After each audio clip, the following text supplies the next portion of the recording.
नमस्कार विद्यार्थी मित्रांनो, स्वागत आहे तुमचं आजच्या नवीन व्हिडिओमध्ये। तर आज आपण वीकली करंट अफेअर्स पाहतोय। यामध्ये आपण 13 ते 19 ऑक्टोबर 2025 च्या खूप महत्त्वाच्या चालू घडामोडी घेतलेल्या आहेत। सर्वांनी हा व्हिडिओ शेवटपर्यंत पहा, कारण खूप महत्त्वाचा आपला हा व्हिडिओ होणार आहे। तर चला थोडाही वेळ वाया न घालवता आपण या व्हिडिओला सुरुवात करूयात। तर आजचा आपला पहिला प्रश्न असणार आहे, आपल्या भारतातील पहिले पूर्णपणे सौर ऊर्जेवर चालणारे प्राणी संग्रहालय कोणत्या राज्यात बांधले जाणार आहे? तर याचे योग्य उत्तर आहे ऑप्शन सी, ते कर्नाटक या राज्यामध्ये बांधले जाणार आहे। तर याविषयी आपण महत्त्वाची माहिती पाहून घेऊयात।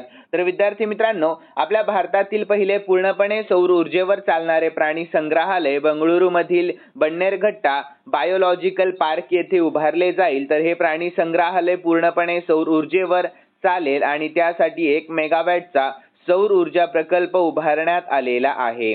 तर याचे ठिकाण आहे बन्नेरघट्टा बायोलॉजिकल पार्क बेंगळुरू आणि क्षमता 1 मेगावॅटचा सौर ऊर्जा प्रकल्प आणि याचे उद्देश आहे महत्त्वाचे, तर प्राणी संग्रहालयाच्या विजेच्या सर्व गरजा पूर्ण करण्यासाठी सौर ऊर्जेचा वापर करणे। यानंतर दुसरा प्रश्न, अलीकडेच NSG म्हणजेच नॅशनल सिक्युरिटी गार्ड चा कितवा वर्धापन दिवस साजरा करण्यात आलेला आहे? तर याचे योग्य उत्तर ऑप्शन सी, 41वा। कितवा? तर 41वा। तर याविषयी महत्त्वाची माहिती पाहून घेऊयात। तर अलीकडेच 16 ऑक्टोबर 2025 रोजी राष्ट्रीय सुरक्षा रक्षक म्हणजेच NSG चा 41वा वर्धापन दिवस साजरा करण्यात आला आणि 1984 मध्ये स्थापन झालेल्या या दहशतवाद विरोधी दलाने आपल्या 41 वर्षाच्या सेवेचा हा टप्पा पूर्ण केला। तर स्थापना 1984 मध्ये ऑपरेशन ब्लू स्टार नंतर राष्ट्रीय सुरक्षा रक्षक कायदा लागू करून NSG ची स्थापना करण्यात आली। यानंतर यांचे कार्य, तर हे भारत सरकारचे एक प्रमुख दहशतवाद विरोधी दल आहे, जे अंतर्गत अशांतता आणि दहशतवादी कारवायांचा सामना करण्यासाठी विशेष सुसज्ज आणि प्रशिक्षित आहे। यानंतर पुढील प्रश्न आहे आपला तिसरा, तर चोरीला गेलेल्या सांस्कृतिक वस्तूंचे जगातील पहिले आभासी संग्रहालय कोणत्या संस्थेने सुरू केले आहे? तर याचे योग्य उत्तर ऑप्शन सी, युनेस्को या। कोणत्या? तर युनेस्को या। तर याविषयी आपण महत्त्वाची माहिती पाहून घेऊयात। तर चोरीला गेलेल्या सांस्कृतिक वस्तूंचे जगातील पहिले आभासी संग्रहालय युनेस्कोने सुरू केले आहे। तर हे संग्रहालय बार्सिलोना स्पेन येथे ऑक्टोबर 2025 मध्ये भरलेल्या मोंडिया कल्ट परिषदेमध्ये सुरू करण्यात आलेले आहे। तर यानंतर चौथा प्रश्न, सध्या आपल्या भारतामध्ये किती रामसर स्थळे आहेत? महत्त्वाचा प्रश्न। तर याचे योग्य उत्तर आहे ऑप्शन सी, एकूण 93 आहेत। किती? तर एकूण 93। तर याविषयी महत्त्वाची माहिती पाहून घेऊयात। तर सप्टेंबर 2025 पर्यंत आपल्या भारतामध्ये एकूण 93 रामसर स्थळे आहेत। तर तामिळनाडूमध्ये सर्वाधिक 20 स्थळे आहेत। तर बिहारमधील गोकुळ, जलशाय आणि उदयपूर झील या 2 स्थळांचा यामध्ये समावेश झाला। तर एकूण संख्या 93 रामस्थळे झाली। तर सर्वाधिक स्थळे असलेले राज्य आहे तामिळनाडू, एकूण 20 स्थळे आहेत आणि सप्टेंबर 2025 मध्ये नवीन स्थळे बिहारमधील गोकुळ, जलशाय आणि उदयपूर झील यांसारख्या काही स्थळांची भर पडलेली आहे। यानंतर पाचवा प्रश्न, 2025 च्या महिला अंध फुटबॉल विश्वचषकाचा विजेता देश कोणता ठरला? तर याचे योग्य उत्तर ऑप्शन सी, अर्जेंटिना हा ठरलेला आहे। कोणता? तर अर्जेंटिना हा। तर याविषयी महत्त्वाची माहिती पाहूयात। तर 2025 च्या महिला अंध फुटबॉल विश्वचषकाचा विजेता अर्जेंटिना आहे। तर कोची येथे झालेल्या अंतिम सामन्यामध्ये अर्जेंटिनाने इंग्लंडला 2-0 असे हरवून विजेतेपद पटकावले। यानंतर सहावा प्रश्न, 2030 च्या राष्ट्रकुल स्पर्धेचे आयोजन कोणत्या देशामध्ये करण्यात येणार आहे? तर याचे योग्य उत्तर आहे ऑप्शन सी, अहमदाबाद भारतमध्ये। कोठे? तर भारत या देशामध्ये। यानंतर याविषयी महत्त्वाची माहिती पाहूयात। तर 2030 च्या राष्ट्रकुल स्पर्धेचे आयोजन आपल्या भारतामध्ये केले जाणार आहे। तर गुजरात राज्यातील अहमदाबाद येथे हे यजमान शहर असणार आहे। तर कॉमनवेल्थ स्पोर्ट्सच्या कार्यकारी मंडळाने अहमदाबाद शहराची शिफारस केलेली आहे। सर्वांनी लक्षात ठेवा, आता पुढील महिन्यामध्ये होणाऱ्या राष्ट्रकुल क्रीडा संघटनेच्या महासभेमध्ये या शिफारशीवर शिक्कामोर्तब होण्याची अपेक्षा आहे। यानंतर सातवा प्रश्न, द ब्रह्मास्त्र अनलिश्ड या पुस्तकाचे लेखक कोण आहे? तर याचे योग्य उत्तर आहे ऑप्शन बी, डी शिवानंदन। काय? तर डी शिवानंदन। याविषयी महत्त्वाची माहिती पाहूया। तर द ब्रह्मास्त्र अनलिश्ड या पुस्तकाचे लेखक निवृत्त पोलीस महासंचालक डी शिवानंदन आहेत। तर हे पुस्तक त्यांनी त्यांच्या पोलीस सेवेतील अनुभव आणि आठवणींवर आधारित लिहिले आहे. तर लेखक डी. शिवानंदन आणि पुस्तकाची पार्श्वभूमी तर हे पुस्तक त्यांनी निवृत्तीनंतर लिहिले आहे आणि त्यामध्ये त्यांच्या पोलीस सेवेतील अनेक अनुभव जसे की गुन्हेगारी जगातील गुंडांचे ज्योतिष सल्ला घेणे याबद्दल माहिती दिली आहे. तर प्रकाशन या पुस्तकाचे प्रकाशन सप्टेंबर 2025 मध्ये करण्यात आले आहे. यानंतर 8वा प्रश्न तर हेनले पासपोर्ट इंडेक्स 2025च्या दुसऱ्या तिमाहीत कोणत्या देशाचा पासपोर्ट जगातील सर्वात शक्तिशाली आहे? तर याचे योग्य उत्तर आहे ऑप्शन बी सिंगापूर. या कोणत्या तर सिंगापूर. तर याविषयी महत्त्वाची माहिती पाहूयात.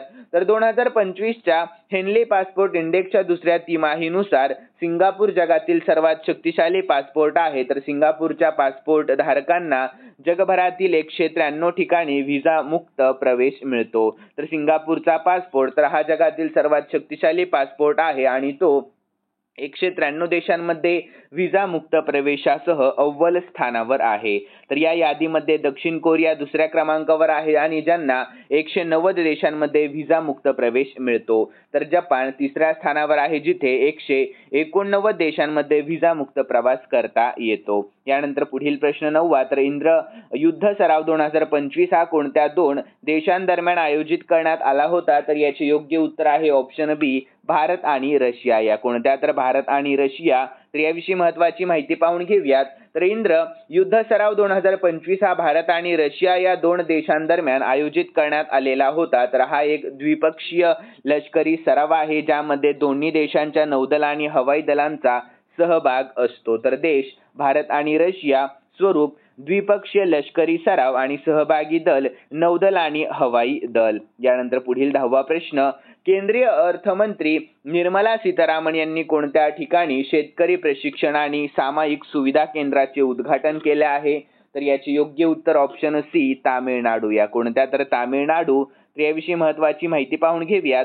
तर केंद्रीय अर्थमंत्री निर्मला सीतारामन यांनी ऑक्टोबर 2025 मध्ये कर्नाटकातील 3 वेगवेगळ्या जिल्ह्यांमध्ये शेतकरी प्रशिक्षण आणि सामायिक सुविधा केंद्राचे उद्घाटन केले आहे. तर या केंद्राचे उद्घाटन खालील ठिकाणी झाले. तर रायचूर जिल्हा जावलगेरहा गावामध्ये आणि कोप्पल जिल्हा मेतगल या गावामध्ये आणि विद्यार्थी मित्रांनो विजयनगर जिल्हा कासापुरा या गावामध्ये. तर हे केंद्र नाबार्डच्या सहकार्याने आणि खासदारांच्या स्थानिक क्षेत्र विकास निधी अंतर्गत स्थापन करण्यात आले आहेत.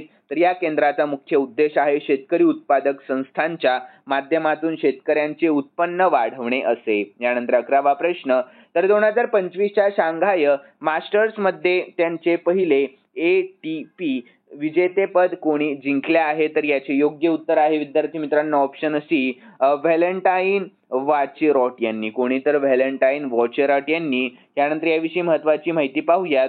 तर व्हॅलेंटाईन वाचेरॉट यांनी 2025च्या शांघाय मास्टर्स मध्ये आपले पहिले ATP विजेतेपद जिंकले आहे. तर त्यांनी अंतिम फेरीमध्ये त्यांचा चुलत भाऊ फ्रान्सचा आर्थर रिंडरकनेनचा पराभव केलेला आहे. तर विद्यार्थी मित्रांनो या विजयाने तो मास्टर्स 1000 स्पर्धा जिंकणारा इतिहासातील सर्वात कमी क्रमांकावर असलेला खेळाडू ठरला. यानंतर 12वा प्रश्न केंद्रीय वन्यजीव संरक्षण कायद्यामध्ये सुधारणा करण्यासाठी विधेयक मंजूर करणारे पहिले भारतीय राज्य कोणते ठरले आहे? तर याचे योग्य उत्तर आहे ऑप्शन सी केरळ हे राज्य. कोणते तर केरळ. तर याविषयी महत्त्वाची माहिती पाहून घेऊयात.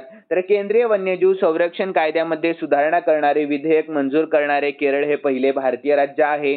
तर केरळ विधानसभेने वन्यजीव संरक्षण केरळ सुधारणा कायदा 2025 मंजूर केला जो राज्यामध्ये मानव वन्यजीव संघर्ष वाढल्यामुळे तयार करण्यात आलेला आहे. यानंतर 13वा प्रश्न इस्रायलचा सर्वोच्च नागरी सन्मान कोणाला दिला जाणार आहे? तर याचे योग्य उत्तर ऑप्शन बी डोनाल्ड ट्रम्प यांना. कोणाला तर डोनाल्ड ट्रम्प यांना.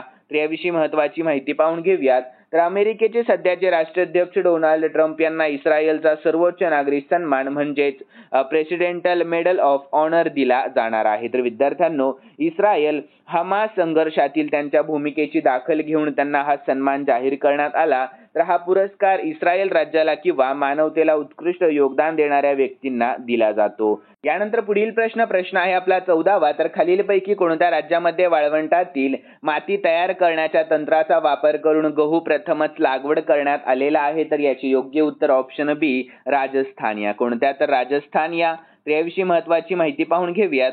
तर वाळवंटातील माती तयार करण्याच्या तंत्राचा वापर करून प्रथमच राजस्थानमध्ये गव्हाची लागवड करण्यात आली आहे. तर राजस्थानमधील केंद्रीय विद्यापीठातील संशोधकांनी डेझर्ट सॉलिफिकेशन तंत्रज्ञानाचा वापर करून हे यश मिळवलेले दिसून आले. तर या तंत्रज्ञानाबद्दल अधिक महत्त्वाची माहिती पाहून घेऊयात.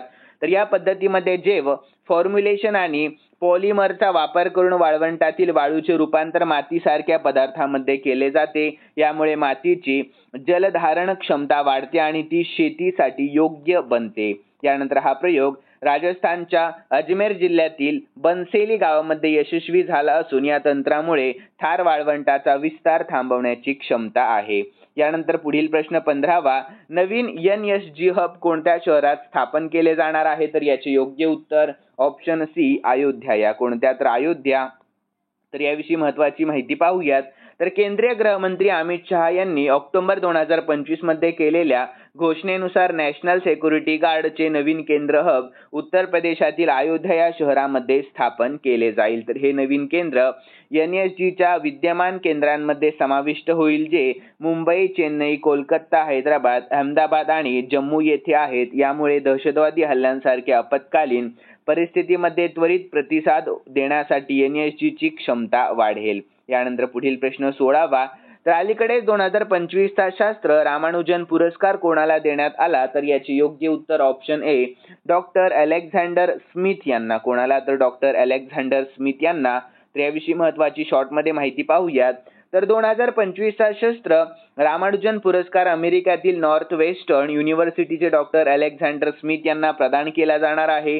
तर रामानुजन यांच्या प्रभावाखाली गणिताच्या क्षेत्रामध्ये 32 वर्षाखालील व्यक्तींनी केलेल्या उत्कृष्ट योगदानासाठी हा वार्षिक $10,000चा पुरस्कार दिला जातो. यानंतर 17वा प्रश्न, अलीकडेच 2025चा रसायनशास्त्रातील नोबेल पुरस्कार कोणाला देण्यात आलेला आहे? तर याचे योग्य उत्तर आहे ऑप्शन डी वरीलपैकी सर्वांना, म्हणजे सुसुमू कितागावा यांना, रिचर्ड रॉबसन यांना आणि ओमर यागी यांना. तर विद्यार्थी मित्रांनो, तर आपण नोबेल पुरस्कार 2025 यावर खूप महत्त्वाचा व्हिडिओ बनवलेला आहे. तर 2025 मध्ये सर्व नोबेल पुरस्कार विजेत्यांचा मी स्पेशल व्हिडिओ आपल्या चॅनलवर अपलोड केला आहे.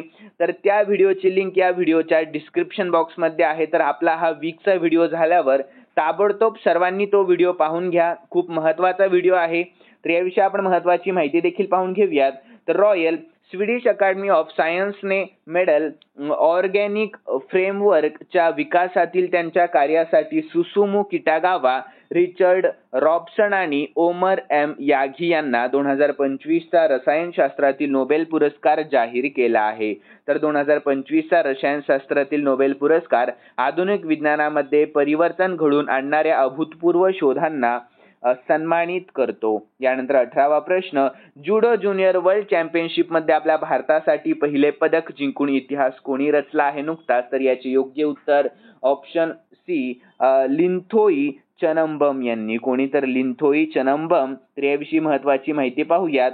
तर लिंथोई चनंबमने जुडो ज्युनियर वर्ल्ड चॅम्पियनशिप मध्ये आपल्या भारतासाठी पहिले पदक जिंकून इतिहास नुकताच रचला आहे. तर पेरूमधील लिमा येथे झालेल्या स्पर्धेमध्ये तिने महिलांच्या 63 किलो वजनी गटामध्ये कांस्य पदक जिंकले. तर 19 वर्षीय जुदोकाने कांस्य पदकाच्या सामन्यामध्ये नेदरलँडच्या जोनी गिलेनचा पराभव केला. यानंतर पुढील प्रश्न 19वा, आपल्या भारतातील पहिले पूर्णपणे डिजिटल विमानतळ खालीलपैकी कोणत्या राज्यामध्ये उद्घाटन करण्यात आलेले आहे? तर याचे योग्य उत्तर आहे ऑप्शन बी आपल्या महाराष्ट्र. या कोणत्या? तर आपल्या महाराष्ट्र. तर याविषयी सर्वांनी महत्त्वाची माहिती पाहूयात. तर विद्यार्थी मित्रांनो, पंतप्रधान नरेंद्र मोदींनी 19,650 कोटी रुपयांच्या नवी मुंबई आंतरराष्ट्रीय विमानतळाच्या पहिल्या टप्प्याचे उद्घाटन केले, ज्यामध्ये सर्व डिजिटल सुविधा उपलब्ध असणार आहेत. तर यानंतर पंतप्रधान नरेंद्र मोदी यांनी बुधवारी म्हणजेच 8 ऑक्टोबर 2025 रोजी नवी मुंबई आंतरराष्ट्रीय विमानतळाच्या पहिल्या टप्प्याचे उद्घाटन केले आहे. यानंतर 20वा प्रश्न, तर 2025 नोबेल शांतता पुरस्कार विजेत्याचे नाव काय आहे? तर याचे योग्य उत्तर आहे ऑप्शन बी मारिया कोरिना मचाडो असे त्यांचे नाव आहे. काय? तर मारिया कोरिना मचाडो. ठीक आहे. तर याविषयी महत्त्वाची माहिती पाहूयात. तर 2025चा नोबेल शांतता पुरस्कार व्हेनेझुएलाच्या विरोधी पक्षनेत्या मारिया कोरिना मचाडो यांना मिळाला आहे. तर लोकांना लोकशाही हक्कांना प्रोत्साहन देण्यासाठी आणि देशातील हुकुमशाही विरुद्ध आवाज उठवण्यासाठी त्यांना हा पुरस्कार नुकताच देण्यात आला आहे. तर विजेत्याचे नाव आहे मारिया कोरिना मचाडो, देश आहे व्हेनेझुएला. यानंतर पुरस्काराचे कारण आहे व्हेनेझुएलाच्या लोकांच्या लोकशाही हक्कांसाठी आणि शांततापूर्ण भविष्यासाठी केलेल्या कामासाठी देण्यात आला. यानंतर 21वा प्रश्न, आपल्या भारतातील पहिली चित्ता सफारी खालीलपैकी कोणत्या राष्ट्रीय उद्यानामध्ये सुरू झाली? तर याचे योग्य उत्तर ऑप्शन ए कुनो राष्ट्रीय उद्यानामध्ये. कोठे? तर कुनो राष्ट्रीय उद्यानामध्ये. तर याविषयी महत्त्वाची माहिती पाहूयात. तर आपल्या भारतातील पहिली चित्ता सफारी कुनो नॅशनल पार्कमध्ये सुरू झाली आहे. तर हे राष्ट्रीय उद्यान मध्य प्रदेश राज्यातील श्योपूर जिल्ह्यामध्ये आहे. तर या सफारीची अधिकृत सुरुवात 1 ऑक्टोबर 2025 पासून झाली आणि प्रोजेक्ट चित्ता अंतर्गत आफ्रिकेतून चित्ते आपल्या भारतामध्ये आणल्यानंतर पर्यटकांना त्यांच्या नैसर्गिक अधिवासामध्ये चित्ता पाहण्याची अनोखी संधी मिळावी, हा या सफारीचा मुख्य उद्देश आहे. यानंतर 22वा प्रश्न महत्त्वाचा आहे. तर मिसेस युनिव्हर्स हा किताब जिंकणारी पहिली भारतीय कोण बनली आहे? तर याचे योग्य उत्तर ऑप्शन बी शेरी सिंग बनली आहे. कोण? तर शेरी सिंग. तर याविषयी महत्त्वाची माहिती पाहूयात. तर विद्यार्थी मित्रांनो, आपल्या भारतीय सौंदर्य, बुद्धिमत्ता आणि आत्मविश्वासाचे प्रतीक ठरलेली शेरी सिंग हिने मिसेस युनिव्हर्स 2025 हा जागतिक किताब जिंकून इतिहास रचला आहे आणि ही भव्य स्पर्धा फिलिपिन्सच्या मनिला येथे पार पडली, जिथे जगभरातील 120 स्पर्धकांना मागे टाकत शेरी सिंगने हा मुकुट आपल्या डोक्यावर चढवला. यानंतर हा विजय केवळ शेरी सिंग साठीच नव्हे तर संपूर्ण भारतातील महिलांसाठी प्रेरणादायी आणि अभिमानास्पद क्षण आहे, कारण आजवर कोणत्याही भारतीय महिलेला हा किताब मिळालेला नव्हता. तर तिच्या या यशामुळे भारताने जागतिक स्तरावर नवा मानाचा तुरा आपल्या शिरपेचात खोवला आहे. तर विजेती शेरी सिंग स्पर्धा मिसेस युनिव्हर्स 2025 आणि ठिकाण मनिला, फिलिपिन्स. यानंतर तिच्या मेहनतीने, आत्मविश्वासाने आणि तेजस्वी व्यक्तिमत्वाने तिने हे सिद्ध केले आहे आणि भारतीय महिला फक्त सुंदरच नाही तर समर्थ, सामर्थ्यवान आणि जग जिंकण्यास सक्षम देखील आहेत. यानंतर पुढील प्रश्न, 17व्या फिल्मफेअर पुरस्कार 2025 मध्ये सर्वोत्कृष्ट चित्रपटाचा पुरस्कार कोणत्या चित्रपटाला मिळालेला आहे? तर याचे योग्य उत्तर आहे ऑप्शन सी लापता लेडीज या चित्रपटाला मिळाला. तर याविषयी महत्त्वाची माहिती पाहूयात आपण. तर 17व्या फिल्मफेअर पुरस्कार सोहळ्यामध्ये लापता लेडीज या चित्रपटाने सर्वाधिक 12 पुरस्कार जिंकत मोठी कामगिरी केली आहे. तर या चित्रपटाला सर्वोत्कृष्ट चित्रपटाचा पुरस्कार मिळाला असून या दिग्दर्शिका किरण राव यांनी सर्वोत्कृष्ट दिग्दर्शकाचा पुरस्कार पटकावला आहे. तर महत्त्वाचे विजेते सर्वोत्कृष्ट चित्रपट लापता लेडीज, सर्वोत्कृष्ट दिग्दर्शक किरण राव, सर्वोत्कृष्ट पुरुष पदार्पण आदित्य जांभळे आर्टिकल 370 मध्ये. यानंतर विद्यार्थी मित्रांनो, सर्वोत्कृष्ट अभिनेत्री आलिया भट्ट कोणत्या चित्रपटामुळे? तर जिगरा. यानंतर सर्वोत्कृष्ट अभिनेता सह विजेते अभिषेक बच्चन कोणत्या चित्रपटामुळे? तर आय वॉन्ट टू टॉक या. यानंतर कार्तिक आर्यन, किलिया. लक्षात ठेवा.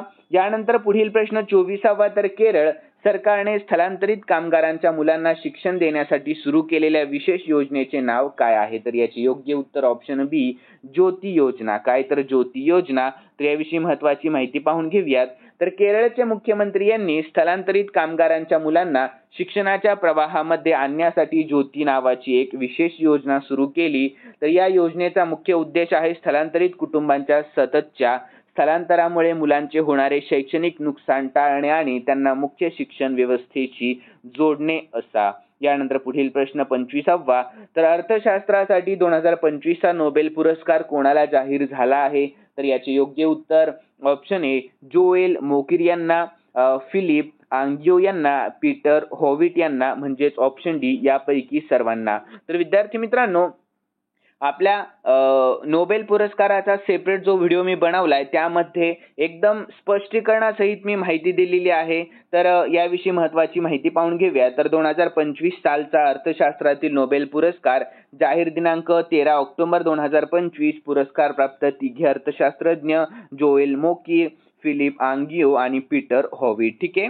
तर विद्यार्थ्यांनो, पुढील प्रश्न, संत तुकडोजी महाराज नागपूर विद्यापीठामध्ये कोणत्या गीत गायनाची नोंद गिनीज बुक ऑफ वर्ल्ड मध्ये करण्यात आलेली आहे? तर याचे योग्य उत्तर आहे ऑप्शन बी, या भारतात बंधुभाव नित्य वसुदे. या कोणत्या? तर या भारतात बंधुभाव नित्य वसुदे. तर यानंतर याविषयी आपण महत्त्वाची माहिती पाहून घेऊयात. राष्ट्रसंत तुकडोजी महाराज नागपूर विद्यापीठाचा ऐतिहासिक विक्रम.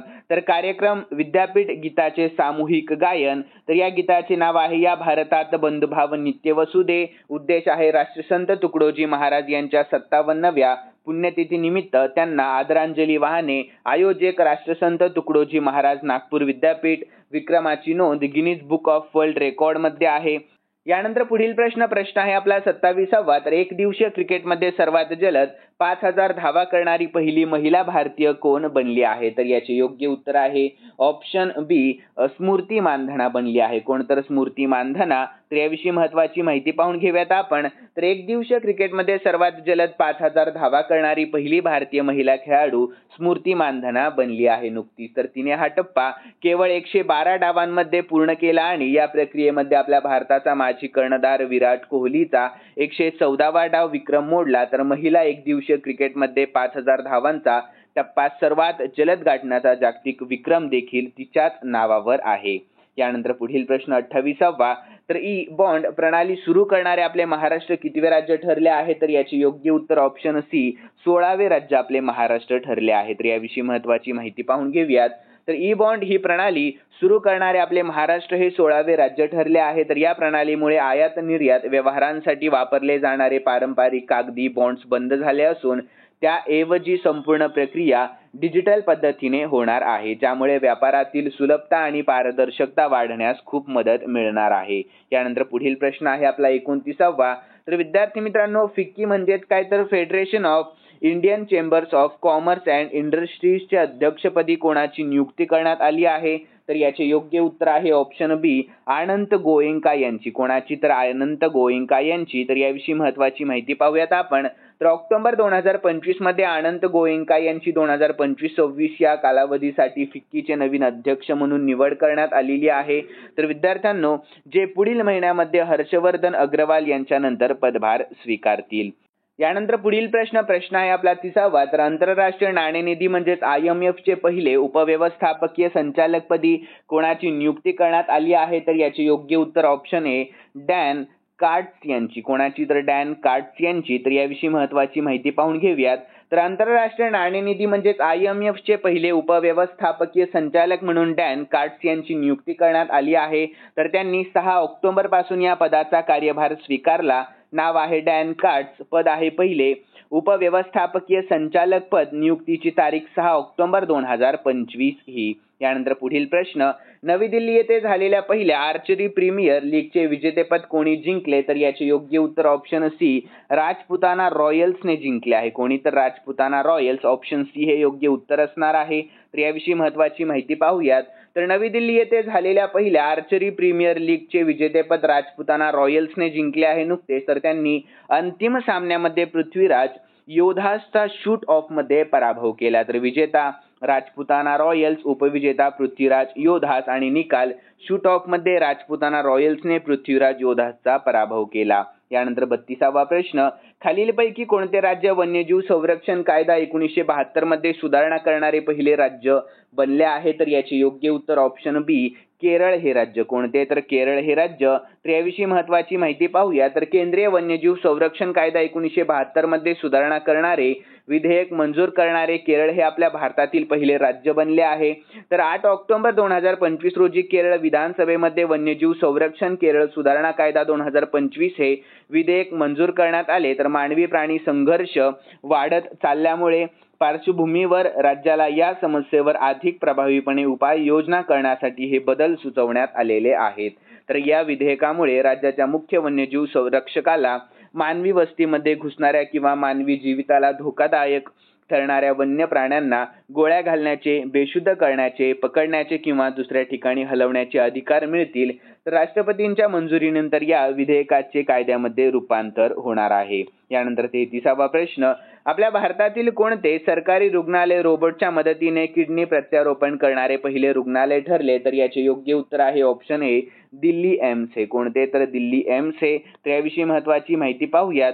तर आपल्या भारतातील पहिले सरकारी रुग्णालय ज्याने रोबोटच्या मदतीने किडनी प्रत्यारोपण केले ते सफदरजंग रुग्णालय नवी दिल्ली हे आहे। तर विद्यार्थ्यांनो, सफदरजंग रुग्णालयाने सप्टेंबर 2022 मध्ये ही ऐतिहासिक कामगिरी केली। तर त्यांनी एका 45 वर्षीय रुग्णावर यशस्वीरित्या रोबोटिक किडनी प्रत्यारोपण शस्त्रक्रिया केली, ज्यामध्ये त्यांच्या पत्नीने किडनी दान केली होती। त्यानंतर अलीकडच्या बातम्यानुसार एम्स नवी दिल्ली हे देखील रोबोट सहाय्यित किडनी प्रत्यारोपण शस्त्रक्रिया करणारे पहिले सरकारी संस्था असल्याचे सांगितले गेले आहे। तर ऑक्टोबर 2025 मधील बातम्यांनुसार सप्टेंबर 2025 पासून त्यांनी 5 शस्त्रक्रिया केल्या आहेत।